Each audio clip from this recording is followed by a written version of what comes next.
গল্পের শুরু হয় ১৯৭০ সালে।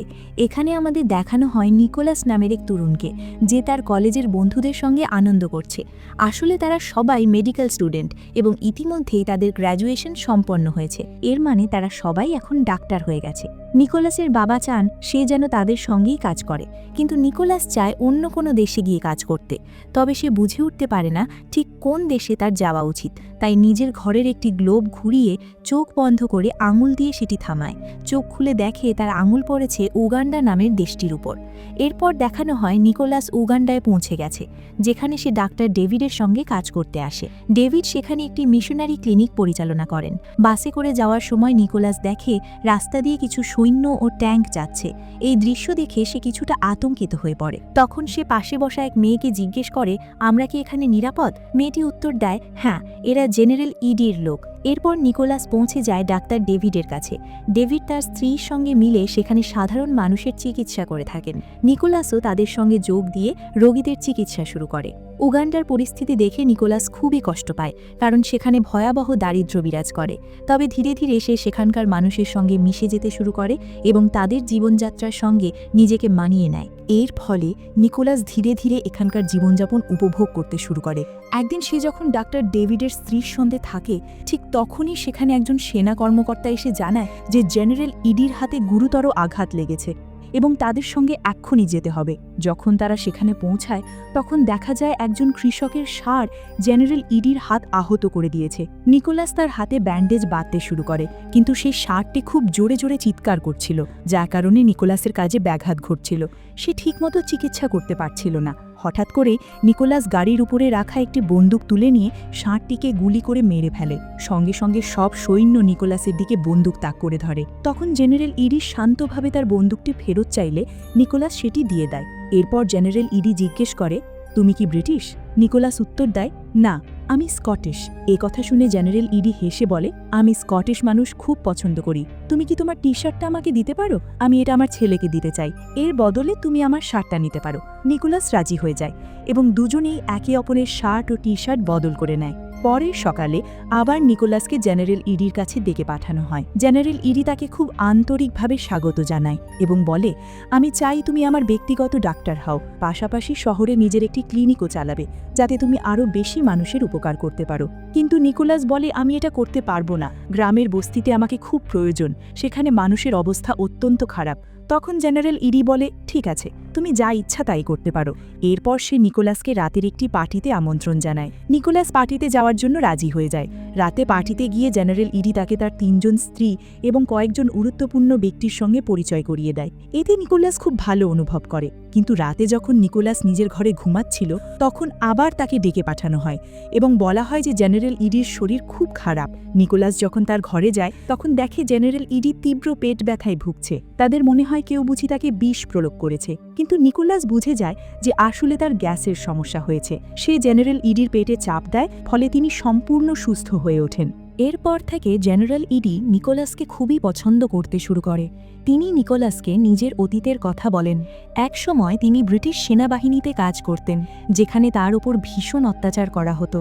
কখনো কখনো তাকে টয়লেট পরিষ্কার করতেও বাধ্য করা হয়েছিল। আর আজ তিনি উগান্ডার সবচেয়ে বড় সেনা কর্মকর্তা। কার্যত তিনি এই দেশের রাষ্ট্রপতি, অর্থাৎ উগান্ডার সবচেয়ে ক্ষমতাবান ব্যক্তি। জেনারেল ইডির সঙ্গে সময় কাটাতে কাটাতে নিকোলাসেরও তার প্রতি ভালো লাগা তৈরি হয়। সে সিদ্ধান্ত নেয় এখন সে এখানেই স্থায়ীভাবে থেকে যাবে। তাই সে ডাক্তার ডেভিডের স্ত্রীকে জানিয়ে দেয়, আমি আর ফিরে আসব না, আমি জেনারেল ইডির ব্যক্তিগত ডাক্তার হিসাবেই কাজ করব। এরপর নিকোলাসকে একটি হাসপাতালে দেখানো হয় এবং সে এখানেই কাজ শুরু করে। এই হাসপাতালে সে উগান্ডার সাধারণ মানুষের চিকিৎসা করে সাহায্য করতে থাকে।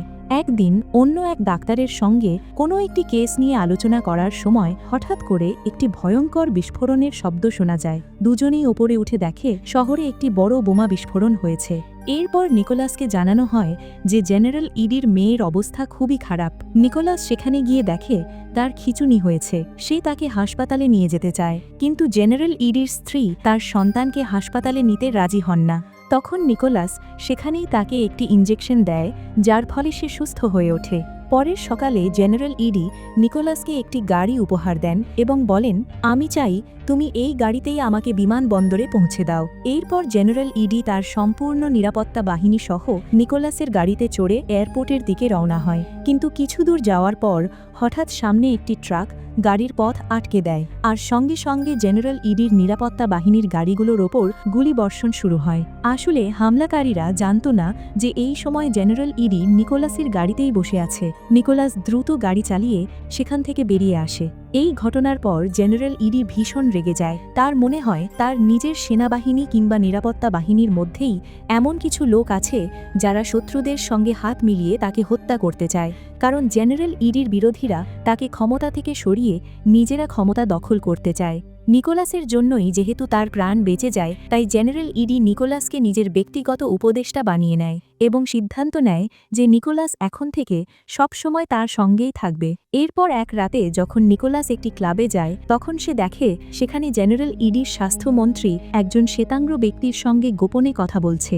এই দৃশ্যটি দেখার পর নিকোলাসের মোটেও ভালো লাগে না। সে সঙ্গে সঙ্গে বিষয়টি জেনারেল ইডিকে জানিয়ে দেয়। পরের সকালে নিকোলাস সুইমিং পুলের পাশে যায়। সেখানে তার সঙ্গে দেখা হয় ব্রিটিশ হাই কমিশনের একজন কর্মকর্তার, যার নাম স্টোন। স্টোন নিকোলাসকে বলে, মনে হয় তুমি খবরের কাগজ পড়ো না। জেনারেল ইডি বা সরকারের বিরুদ্ধে যেই কিছু বলে সেই হঠাৎ করে গায়েব হয়ে যায়। কিছুদিন আগে এক বিচারকও নিখোঁজ হয়ে গেছে। নিকোলাস উত্তরে বলে, আমি জেনারেল ইডির ব্যাপারে কিছুই শুনতে চাই না। তিনি একজন ভালো মানুষ, তিনি উগান্ডার জন্য ভালো কিছু করতে চান।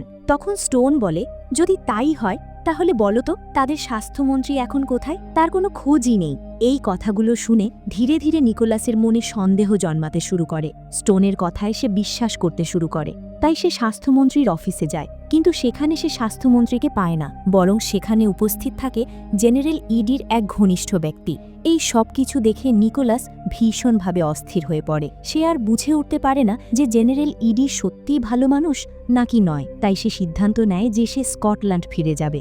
এই সিদ্ধান্তের কথা জানাতে নিকোলাস জেনারেল ইডির অফিসে যায়। জেনারেল ইডি তাকে বলে, তুমি এখান থেকে কোথাও যেতে পারবে না। তুমি আমার সঙ্গে কাজ করার প্রতিশ্রুতি দিয়েছিলে, উগান্ডার উন্নতির জন্য কাজ করবে বলেছিলে, আর এখনও তোমার কাজ শেষ হয়নি। এরপর জেনারেল ইডি তাকে জড়িয়ে ধরে বলে, তুমি আমার ছেলের মতো। এই মুহূর্তে নিকোলাস বুঝে যায় যে সে এখন উগান্ডায় আটকে পড়েছে। রাতে সে একটি পার্টিতে যায় যেখানে জেনারেল ইডির একজন স্ত্রীও উপস্থিত থাকে। এই স্ত্রীটির সঙ্গে জেনারেল ইডির সম্পর্ক খুব একটা ভালো ছিল না। সে নিকোলাসকে নিজের সঙ্গে নিয়ে যায় এবং সেখানে তারা শারীরিকভাবে বেশ ঘনিষ্ঠ হয়ে পড়ে। এরপর জেনারেল ইডির স্ত্রী নিকোলাসকে সতর্ক করে বলে, যত তাড়াতাড়ি সম্ভব তুমি উগান্ডা ছেড়ে চলে যাও। পরের সকালে নিকোলাস নিজের বাড়িতে ফিরে দেখে তার ঘরের সব জিনিসপত্র এলোমেলো হয়ে আছে। স্পষ্ট বোঝা যায় কেউ তার ঘরে তল্লাশি চালিয়েছে। ঠিক তখনই সে টেবিলের ওপর একটি খাম দেখতে পায়। নিকোলাস যখন সেই খামটি খুঁজে দেখে, তখন তার ভেতরে থাকে একটি নতুন উগান্ডার পাসপোর্ট। আসলে তার আগের পাসপোর্টটি কেউ বদলে দিয়ে এখন তাকে উগান্ডার নাগরিক বানিয়ে দেওয়া হয়েছে। অর্থাৎ এখন সে আর চাইলে সহজে দেশ ছাড়তে পারবে না। এই মুহূর্তে নিকোলাস পুরোপুরি বুঝে যায় যে সে এখন উগান্ডায় ফেসে গেছে। তাই সে ছুটে যায় ব্রিটিশ হাই কমিশনের সেই কর্মকর্তার কাছে, যার নাম স্টোন, যার সঙ্গে তার আগেই সুইমিং পুলের পাশে দেখা হয়েছিল। নিকোলাস স্টোনকে বলে, তুমি বলেছিলে যখনই আমার তোমার সাহায্যের দরকার হবে আমি যেন তোমার কাছে আসি, আমাকে উগান্ডা ছেড়ে যেতে হবে। স্টোন তাকে জানায়, তুমি জানো না উগান্ডায় আসলে কি চলছে।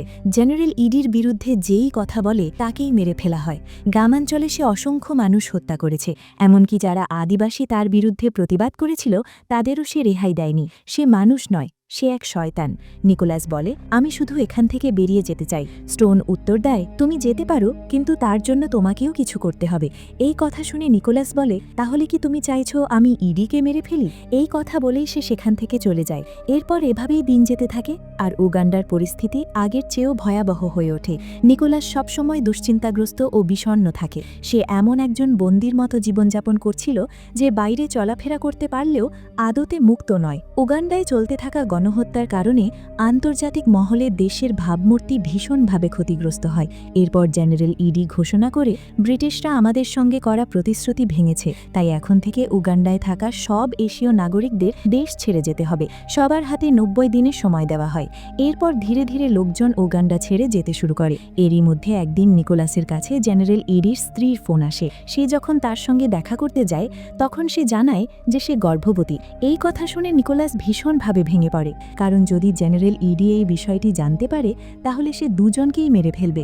নিকোলাস তাকে গর্ভপাত করানোর জন্য হাসপাতালেও নিয়ে যেতে পারে না, তাই সে একা হাসপাতালে গিয়ে তার এক সহকর্মী ডাক্তারকে অনুরোধ করে যে জেনারেল ইডির স্ত্রীর গর্ভপাত করাতে হবে। কিন্তু সহকর্মী ডাক্তার জেনারেল ইডির নাম শুনেই স্পষ্টভাবে অস্বীকার করে দেয়, কারণ জেনারেল ইডি যদি জানতে পারে যে তার স্ত্রী গর্ভবতী তাহলে সে সব ডাক্তারকেই মেরে ফেলবে, কেননা জেনারেল ইডির সঙ্গে তার স্ত্রীর কোনো শারীরিক সম্পর্কই ছিল না। এই ভয়ে নিকোলাস নিজেই হাসপাতাল থেকে কিছু ওষুধ নিয়ে আসে যাতে সে গোপনে তার গর্ভপাত করাতে পারে। ঠিক সেই সময়েই সেখানে জেনারেল ইডির লোকজন এসে হাজির হয়। তারা নিকোলাসকে জানায় যে জেনারেল ইডি তোমাকে ডাকছেন। নিকোলাস যখন জেনারেল ইডির কাছে পৌঁছায় তখন দেখে তিনি ভীষণভাবে উদ্বিগ্ন ও অস্থির। তিনি উত্তেজিত কণ্ঠে বলেন, দেখো, খবরের কাগজে আমার সম্পর্কে কি কি লেখা হচ্ছে। আমাকে শয়তান দানব বলা হচ্ছে। আমি কি করব?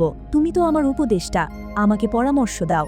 নিকোলাস তখন বলে, আপনি আন্তর্জাতিক সাংবাদিকদের এখান থেকে বের করে দেবেন না। যদি আপনি তা করেন তাহলে তারা বিদেশে আপনার বিরুদ্ধে আরও খারাপ লেখালেখি করবে, এতে আপনার ভাবমূর্তি আরও নষ্ট হবে। বরং সবাইকে ডেকে এনে ভালোভাবে কথা বলুন যাতে তারা আপনার সম্পর্কে ভালো লেখে।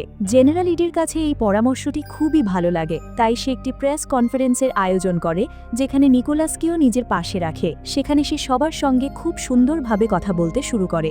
এই সুযোগে নিকোলাস যে করেই হোক জেনারেল ইডির স্ত্রীর কাছে পৌঁছতে চায়। সুযোগ পেয়েই সে প্রেস কনফারেন্স ছেড়ে তার বাড়ির দিকে যায়, কিন্তু সেখানে গিয়ে জানতে পারে তাকে হাসপাতালে নিয়ে যাওয়া হয়েছে। তখন নিকোলাস সোজা হাসপাতালে ছুটে যায়। হাসপাতালটি সম্পূর্ণ ফাঁকা ছিল। নিকোলাস যখন অপারেশন থিয়েটারে ঢোকে তখন দেখে জেনারেল ইডির স্ত্রীকে নৃশংসভাবে হত্যা করা হয়েছে। তার দেহ এমনভাবে বিকৃত করা হয়েছে যে হাতের জায়গায় পা এবং পায়ের জায়গায় হাত লাগানো। এই ভয়ঙ্কর দৃশ্য দেখে নিকোলাস পুরোপুরি ক্ষিপ্ত হয়ে ওঠে এবং সিদ্ধান্ত নেয় সে জেনারেল ইডির কাছ থেকে প্রতিশোধ নেবে। সে জেনারেল ইডির মাথা ব্যথার ওষুধ নিয়ে তার কাছে যায়। জেনারেল ইডি তখন বলে, আমার স্ত্রী আমাকে ধোঁকা দিয়েছিল, তাই আমি পুরো বিশ্বের সামনে তাকে শাস্তি দিয়ে উদাহরণ তৈরি করেছি। নিকোলাস তাকে মাথা ব্যথার ওষুধ দিয়ে দ্রুত সেখান থেকে বেরিয়ে যেতে চায়, কিন্তু তার এই তাড়াহুড়ো দেখে জেনারেল ইডির সবচেয়ে ঘনিষ্ঠ সহযোগী অর্থাৎ তার ডান হাত সন্দেহ করে ফেলে। গেট পার হওয়ার আগেই নিকোলাসকে থামিয়ে বলা হয়, জেনারেল ইডি তোমাকে আবার ডাকছেন। নিকোলাসকে জেনারেল ইডির কাছে নিয়ে যাওয়া হয় এবং তাকে জানানো হয় যে উগান্ডায় একটি বিমান আসছে যেটি হাইজ্যাক করা হয়েছে। সেই বিমানে অনেক ইসরায়েলি নাগরিক ও বিদেশি যাত্রী রয়েছে। এখন পুরো বিশ্বের নজর উগান্ডার দিকে, তাই তাদের সবাইকে এখনই সেখানে যেতে হবে। এরপর তারা সবাই গাড়ি করে এয়ারপোর্টের দিকে রওনা হয়। তখনও জেনারেল ইডির কাছে সেই মাথা ব্যথার ওষুধগুলো ছিল যা নিকোলাস তাকে দিয়েছিল। গাড়ি থেকে নামার আগে জেনারেল ইডি ওষুধগুলো গাড়িতেই রেখে দেয়। নিকোলাস ওষুধগুলো তুলতে যাচ্ছিল, ঠিক তখনই জেনারেল ইডির ডান হাত সেগুলো তুলে নেয়। এরপর সবাই এয়ারপোর্টের ভেতরে ঢুকে পড়ে। সেখানে নিকোলাস হাইজ্যাক হওয়া যাত্রীদের দেখতে থাকে। হঠাৎ সে দেখে জেনারেল ইডির ডান হাত সেই ওষুধগুলো নিয়ে এক সৈন্যের কাছে যাচ্ছে এবং তাকে ওষুধ খেতে বলছে। সৈন্যটি ওষুধ খাওয়ার আগেই নিকোলাস তাকে থামিয়ে দেয়। এতে সবাই বুঝে যায় যে ওষুধগুলো বিষ ছিল। এরপর নিকোলাসকে ধরে ভয়ঙ্করভাবে মারধর করা হয় এবং তাকে একটি ঘরে নিয়ে যাওয়া হয়। সেখানে জেনারেল ইডি এসে বলে, আমি জানতাম তোমার আমার স্ত্রীর সঙ্গে সম্পর্ক ছিল। আমাদের গোত্রে নিয়ম আছে, কেউ যদি নিজের চেয়ে বড় মানুষের স্ত্রীর সঙ্গে অন্যায় করে তাকে গাছে ঝুলিয়ে দেওয়া হয়। তার চিৎকারের সঙ্গে সঙ্গে তার শরীর থেকে খারাপ শক্তি বেরিয়ে যায়। এই কথা বলেই নিকোলাসকেও ঝুলিয়ে দেওয়া হয়। সে তীব্র যন্ত্রণায় কাতরাতে থাকে। এরপর জেনারেল ইডি হাইজ্যাক হওয়া যাত্রীদের কাছে গিয়ে ঘোষণা করে, ইসরায়েলি সরকার আমাদের শর্ত মানতে রাজি হয়েছে। এই কারণেই ঘোষণা দেওয়া হয়, ইসরায়েলি নয় এমন সব যাত্রীদের আমাদের বিমানে করে নিজ নিজ দেশে ফেরত পাঠানো হবে। এই সময় নিকোলাসকে নিচে নামিয়ে আনা হয়। সে তখন ভয়ঙ্করভাবে আহত ছিল। ঠিক তখনই নিকোলাসের কাছে আসে উগান্ডার একজন ডাক্তার, যে নিকোলাসের খুব ভালো বন্ধু। সে নিকোলাসকে বলে, এখানে যাদের বন্দী করা হয়েছে তাদের মধ্যে যারা ইসরায়েলি তাদের সবাইকে প্লেনে করে ছেড়ে দেওয়া হচ্ছে। আমি চাই তুমিও তাদের সঙ্গেই এখান থেকে চলে যাও। সে নিকোলাসের প্রাথমিক চিকিৎসা করে এবং তাকে সেই বিদেশি যাত্রীদের দলে অন্তর্ভুক্ত করে দেয় যাদের ছেড়ে দেওয়া হবে। একে একে সবাই বিমানে উঠে বসতে শুরু করে। এইদিকে জেনারেল ইডির লোকজন জানতে পারে যে নিকোলাস পালিয়ে গেছে। জেনারেল ইডির ডান হাত সেই ডাক্তারের কাছে যায় যে নিকোলাসকে পালাতে সাহায্য করেছিল। সে নিকোলাসের ব্যাপারে জানতে চায়, কিন্তু ডাক্তার কিছুই বলে না। অন্যদিকে দেখা যায় নিকোলাস ইতিমধ্যেই বিমানে বসে পড়েছে। জেনারেল ইডির ডান হাত গিয়ে জেনারেল ইডিকে জানায় যে নিকোলাস পালিয়ে গেছে, কিন্তু সে বিমানের উড্ডয়ন থামানোর আগেই বিমানটি টেক অফ করে ফেলে। বিমানের ভেতরে বসে নিকোলাসের চোখ ভরে যায় অশ্রুতে। কারণ সে জানে জেনারেল ইডি আমিনের কারণে উগান্ডার সাধারণ মানুষ ভয়ঙ্কর কষ্টে রয়েছে। সে তাদের উপর অকথ্য নির্যাতন চালিয়েছে। জেনারেল ইডি কোনো দিক থেকেই একজন মানুষ ছিল না, সে ছিল একেবারে একজন শয়তান। তার শাসনামলে সে প্রায় ৩ লক্ষ নিরপরাধ উগান্ডাবাসীকে হত্যা করেছিল, যাদের কোনো দোষই ছিল না। এই নিহতদের মধ্যে নারী ও নিষ্পাপ শিশুরাও ছিল। বিমান হাইজ্যাক ঘটনার পর জেনারেল ইডি আমিন সারা বিশ্বে কুখ্যাত হয়ে ওঠে। এরপর সে তার সবচেয়ে বড় ভুলটি করে ১৯৭৯ সালে, যখন সে তানজানিয়ার ওপর আক্রমণ করে। তানজানিয়া পাল্টা আক্রমণ করে এবং উগান্ডার রাজধানী কাম্পালা দখল করে নেয়। এর ফলস্বরূপ ইডি আমিনকে ক্ষমতা থেকে সরিয়ে দেওয়া হয় এবং তাকে উগান্ডা থেকেও তাড়িয়ে দেওয়া হয়। এরপর সে সৌদি আরবে পালিয়ে গিয়ে বসবাস করতে থাকে। ২০০৩ সালে সৌদি আরবেই তার মৃত্যু হয়। এইভাবেই এই সত্য ঘটনা অবলম্বনে নির্মিত সিনেমার গল্পের সমাপ্তি হয়।